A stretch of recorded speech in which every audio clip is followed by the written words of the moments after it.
Hello guys, happy nice day. Split ko lang yung binigay ni mami sa akin na cherries. Fruits, ayan. Sobrang yummy vitamins at maganda ito sa ating kalusugan guys. Thank you madam. Ang pasalubong niya sa akin ay cherries. Bumili siya ng 1 kg. Binigay niya sa akin at kay lolo yung 2 kilo. Sobrang bait talaga ng amo ko guys. Ayan, ang sarap-sarap naman ito na cherry. Favorite ko yan guys. Ayan, so yummy. Healthy fruits. Ayan.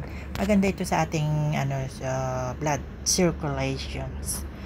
Maraming vitamina ang maidudulot nito sa ating kalusugan. Kaya kumain tayo ng cherries.